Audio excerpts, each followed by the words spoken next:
Hello and welcome to the Practical English Podcast. My name is Mike. And I'm Angela. We're so happy you're joining us today. So, Angela, let me ask you a question. Have you ever been in the middle of a great conversation in English? You're speaking, you feel confident, and then blank. The word you need is just gone. Oh, absolutely. It's that moment of panic, right?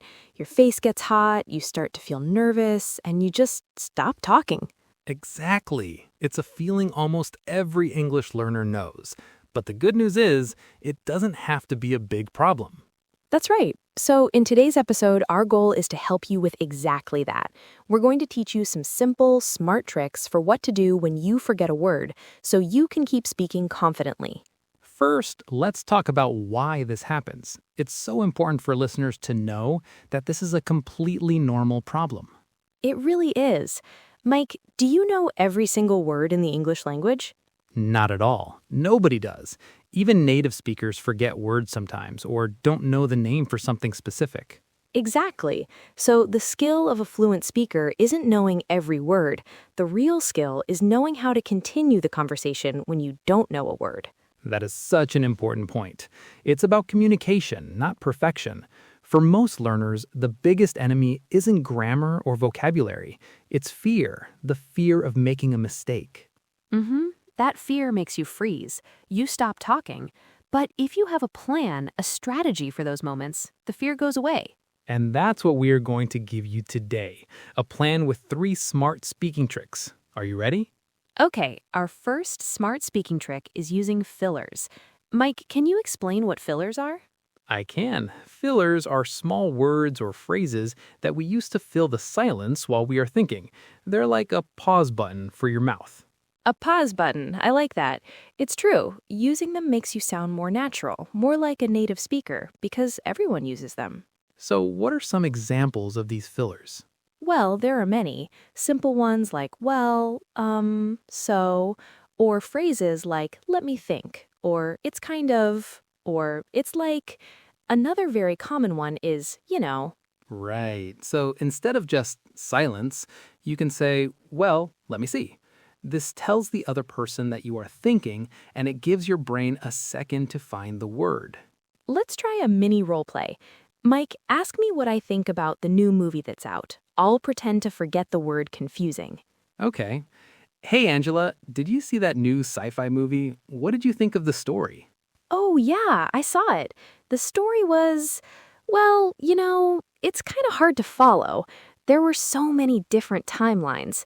For me, it was very, confusing. That was perfect. You used well, you know, and it's kind of. It sounded completely natural, and it gave you a moment to find the word confusing. So for our listeners, practice these.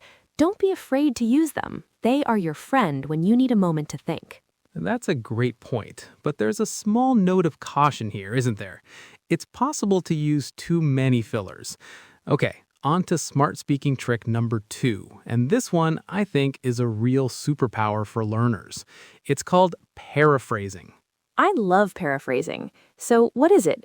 Paraphrasing is when you explain your idea using different words. You basically describe the word you can't remember. Right. You don't know the noun, so you use verbs and adjectives to paint a picture of it. Angela, what are some useful phrases to start a paraphrase? Great question. You can use phrases like, it's a thing you use for, or it's a place where people. You can also say, it's similar to, or it's the opposite of. Those are great. Let's do an example. Let's say I'm cooking and I need I forget the word for the tool that protects your hand from hot pots. An oven mitt? Yes, an oven mitt.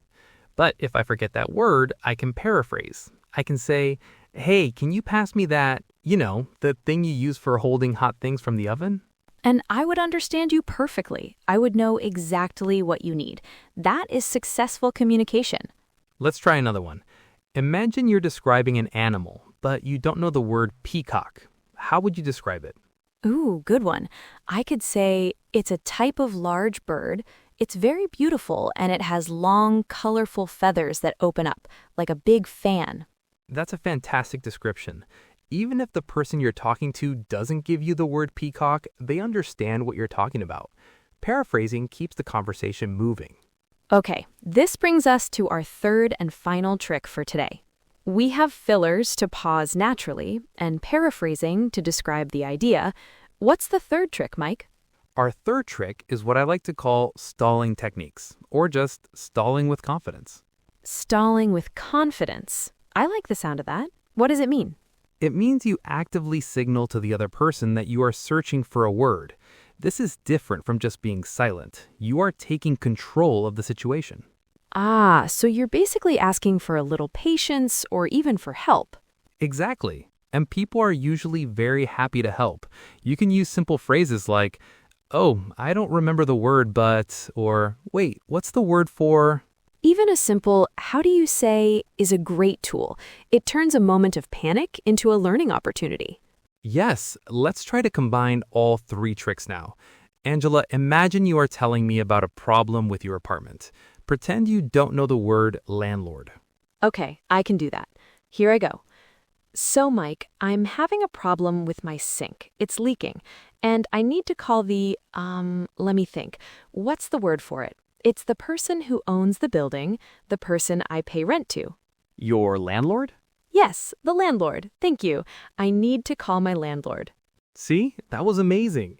You used a filler, let me think, a stalling question, what's the word for it, and then you paraphrased, the person who owns the building. It was smooth, confident, and clear. You know, that example with the landlord was perfect because it leads into another powerful technique that works hand in hand with stalling and paraphrasing. Oh, I'm intrigued. A bonus tip? So we have these three amazing practical tricks using fillers, paraphrasing, and stalling. But you know, Mike, there's one more piece of the puzzle that is maybe the most important of all. I think I know what you're going to say. It's the mindset shift, right?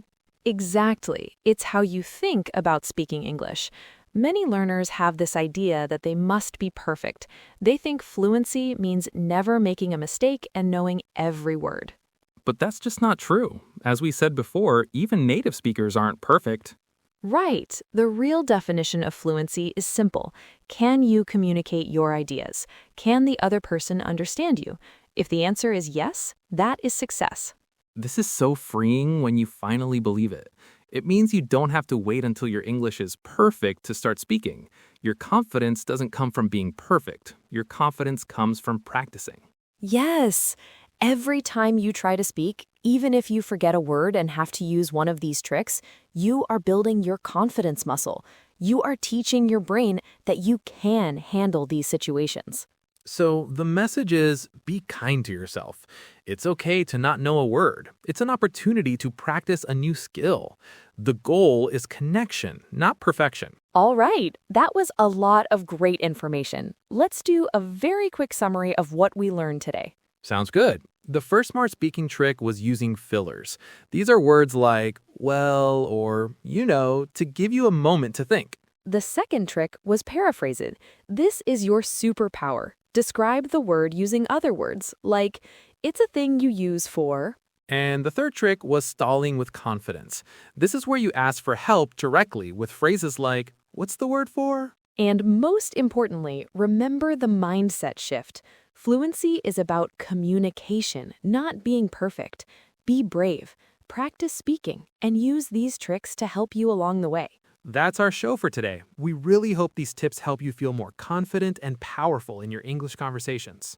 If you found this episode helpful, please do us a huge favor and follow our channel and give this episode a like. It helps other learners find us. And we'd love to hear from you. Please write in the comments what you would like to listen to in the next episode. Your ideas help us create the content you need. Thank you for listening to the Practical English Podcast. Happy speaking, and bye for now.